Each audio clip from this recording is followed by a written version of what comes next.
Israel के प्रधानमंत्री Benjamin Netanyahu और इजराइल के सैनिकों के गिरावट की कोई हद नहीं बची है। अब वो लड़ाई लड़ नहीं पा रहे हैं तो वेस्ट बैंक में आम नागरिकों को अगवा करने पर उतर आए हैं।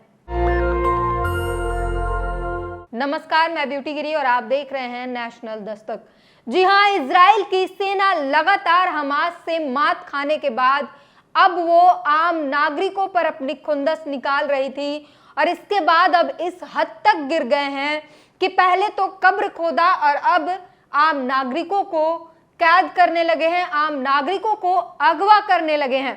ये बेंजामिन नेतन्याहू के हार की और इजरायली सैनिकों की हार की साक्षात प्रमाण दे रहा है कि वो किस तरीके से गाजा में लड़ रहे युद्ध, गाजा में चल रहे नरसंहार में हमास जो है वो इजरायली सैनिकों के छक्के छुड़ा रहा है और इस उनके सामना करने का जो है इनके पास सक्षम नहीं है हमास का सामना करने का।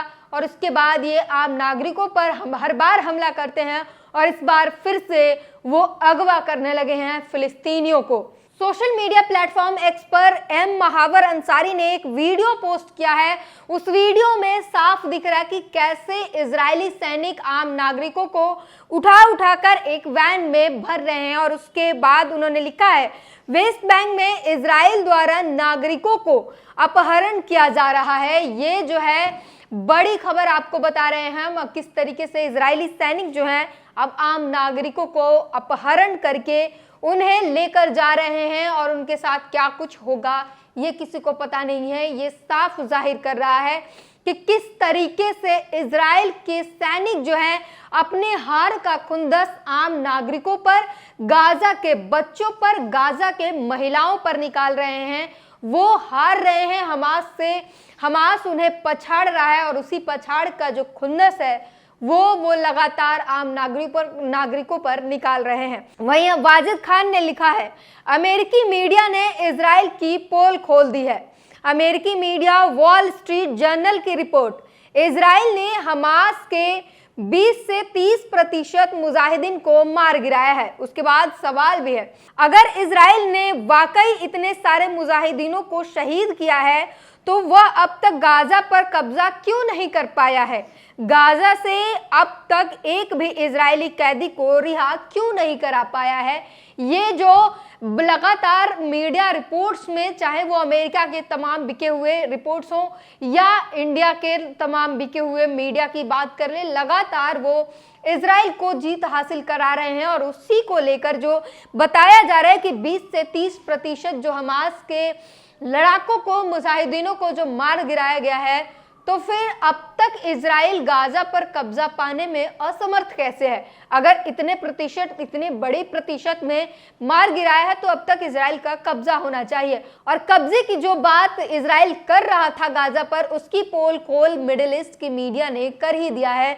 उसने पूछ लिया था कि जरा वो एरिया दिखा दीजिए जहां पर इजराइल का कब्जा हुआ है, तो इजराइल के पास कोई भी कुछ भी कहने के लिए सफाई में कुछ नहीं था और साफ साफ जो है पूरी पोल पट्टी जो है वो इजराइल की खुल गई। किस तरीके से मीडिया जो है वहां के गाजा के बारे में इजराइल को, क्योंकि इजराइल हमेशा से एक मजबूत देश की तरह अपने डंके पिटवा रहा था और अब उसे उसकी जो हार हो रही है, एक संगठन जो उसे हरा रहा है, तो अब इजराइल की जो है वो हंसी उड़ रही है और इसको लेकर इजराइल चिंतित है, अपनी छवि को लेकर चिंतित है और इसलिए गलत सलत मीडिया में अफवाह फैला रहा है, गलत न्यूज फैलाई जा रही है। वहीं अगर बात कर ले भारतीय मीडिया की तो एनडीटीवी ने लिखा है, इजराइल में पीएम बेंजामिन नेतन्याहू के खिलाफ विरोध प्रदर्शन।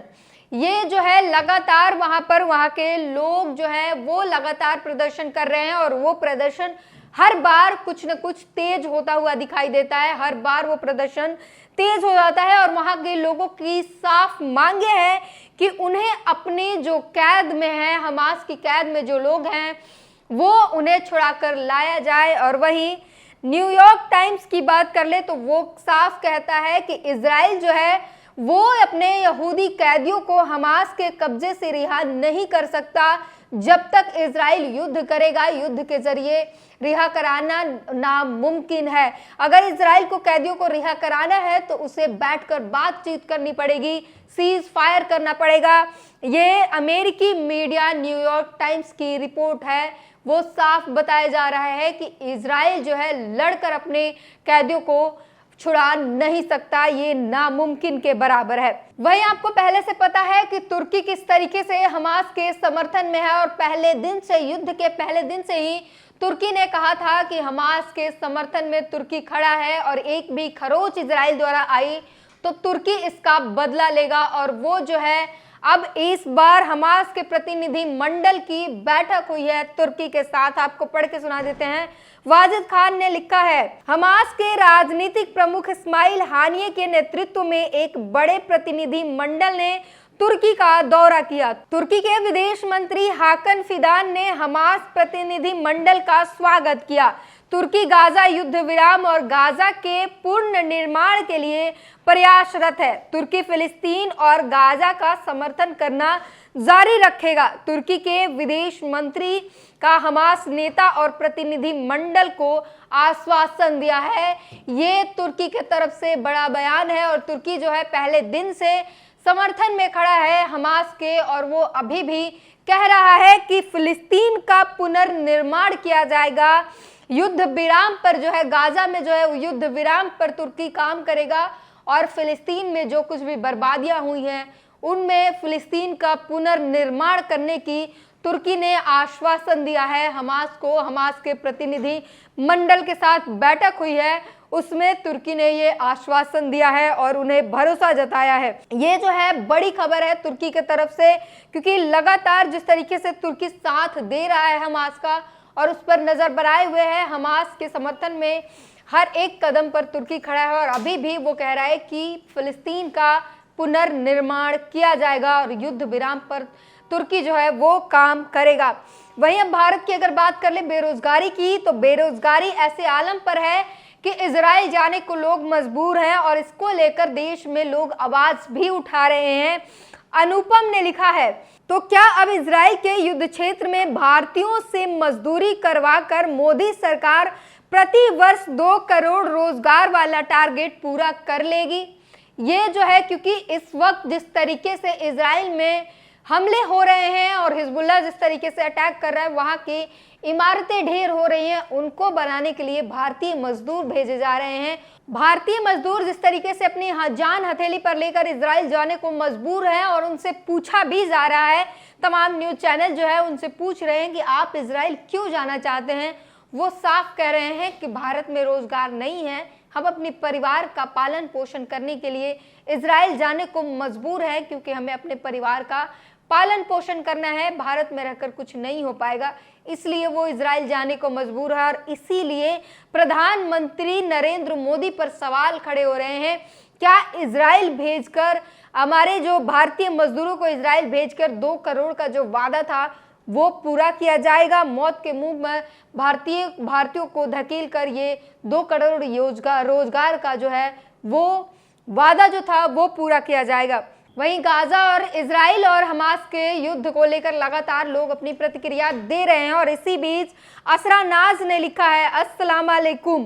गासिब इजराइल के जुल्म के खिलाफ हर उस देश में लोग सड़कों पर हैं, जी में अभी भी इंसानियत बची हुई है।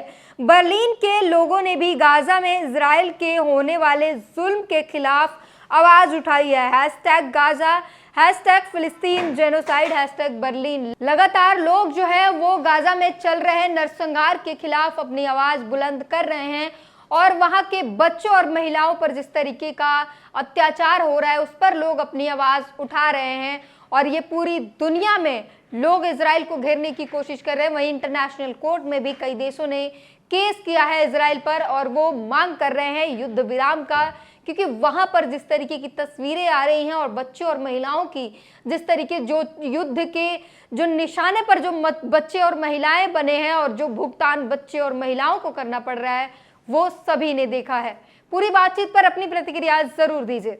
नेशनल दस्तक की आपसे गुजारिश है कि अगर इसको बचाना चाहते हैं तो नेशनल दस्तक को सब्सक्राइब करने के लिए रेड कलर के सब्सक्राइब बटन को दबाएं, फिर बेल आइकन की घंटी दबाएं।